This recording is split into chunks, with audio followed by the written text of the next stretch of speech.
Hi, I'm Steve Scott, and welcome to our Welcome at YouTube channel. I'm here in Perrysville, Ohio at the Shingitai Training Camp with my good friend and colleague of many years, John Saylor. And I wanted to just interview him a little bit and have him kind of expand on some of the training methodology he's used over the years. And John, I guess the question it's a good generic question. Any advice you have for aspiring young fighters that would want to come up? Any athletes that what they might want to do? Well, there's so many different types of fighting styles. You know, there's a lot of grappling events right now. I know you coach judo and jiu-jitsu, so maybe we should discuss the grappling events a little bit, okay, and not so much the striking arts. You know, when kids train for, young folks train for grappling, a lot of times they go out and they just roll for hours and hours. They call it rolling, you know, and they go out and do randori or live grappling of some sort. But and that's good, you know, getting a lot of mat time is good, but eventually I'm not sure that they're always confronting their weaknesses. And one thing I used to do, yeah, I encourage guys to do live grappling quite a bit, but I also encourage three things. Number one, to drill against an opponent much like you would do standing drills, where you do repetitions of a standing throw, for example, or a standing takedown. We would do the same thing in grappling against minimal resistance at first. So you're getting repetitions of a skill. And, you know, you get a core skill built up that way through constant repetitions against minimal resistance. And you start developing a series of support techniques around it for when the guy defends that core skill. So that would be number one. Number two, then we start, the guy's starting to get some skills in each of the positions. And then you start to introduce the live grappling, you know, or you go, you know, with a resisting opponent, and that's good, back and forth. You can do that at various percentages. You could go 50%, 60%, 70%, 100%. Total cooperation to... Yeah.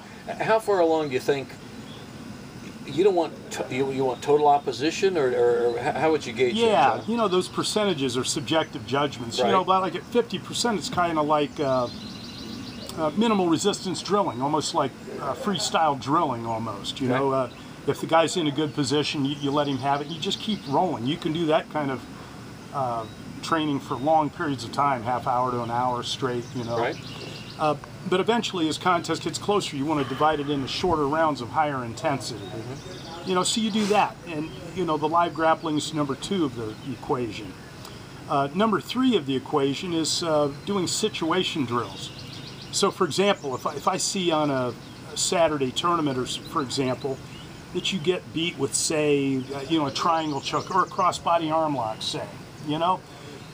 Say the opponent takes your arm and defeats you with crossbody arm lock. Guess where we're going to start Monday night at practice? Right. You know, you're going to put the guy in that situation where the fighter that's being attacked is able to keep his arm in, and the other guy gets the underhook with both legs over top. And on the signal, the offensive guy is trying to get the arm straightened out, and the minute he gets straightened out, that's the point. And we stop it. Now you may have to show the guy a couple defenses against crossbody arm lock, or jujigatami, but then put him right back in that situation. Say go. You know, and this is not popular stuff. Right. You know, if a guy gets choked out, say somebody takes his back and chokes him out, well, guess where we start Monday night? Right. Choke defense. Right. You know, maybe the guy's on top of you with both hooks sunk in. He's allowed to have one arm across, and on the signal, the top guy's allowed to bring both hands into play. Bottom guy's got to defend this. You know, he's got to defend against the choke. When he feels it's possible, maybe he moves a hook out, pulls the guy over top. You know, we'll work on defense. Right. But by putting your fighter there over and over again, pretty soon he gets to be streetwise. And if you're one of the athletes that's out there training, I encourage you to do situation drills. You can make up hundreds of them.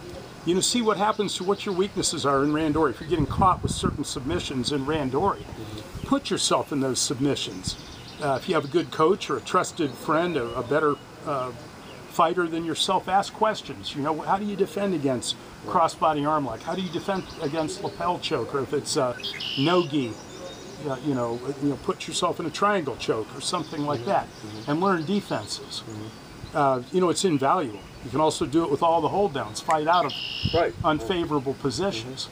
And that's really good at practice too. If you're a more skilled opponent, and the guys at your club that night, for example, aren't as skilled as you, what do you get by rolling live with them? That's right. You know, have them get you in unfavorable positions and learn to fight their way out. And I think that has great value. Well, that offers a lot of structure to the training as well. It does. You know? And how long, a typical workout, I know we're both firm believers in periodization or cycling of training and so on. And in fact, we have written a book on that very subject, haven't we? Yeah, we did. But shameless commercial. Shameless commercial plug here. But in a general sense, when a guy just comes in, and of course there's a difference between just working out and training. We know that. There's just, but say a guy just comes into the gym on a Monday night and he wants to get serious. How long should he train each practice time? That's largely individual. You know, what I would say is it depends on what kind of background or base training he has. Right.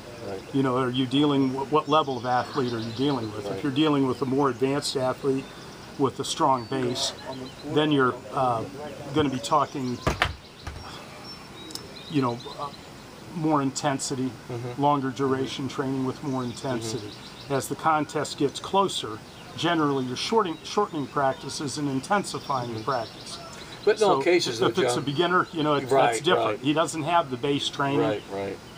He can't adapt to the same amount or the same intensity of training as an advanced level athlete. So normally I start by asking a lot of questions. How long you been doing this? You know, what kind of grappling have you been doing? What kind of martial art have you been in?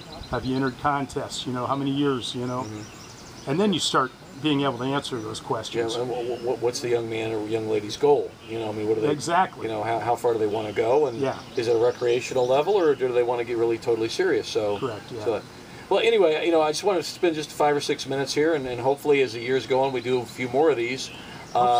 I know we posted recently a lot of good drills and skills we did at this year's training camp. And here, today's May 19th, 2013. So we had a great two-day session here at the Shingitai Training Camp.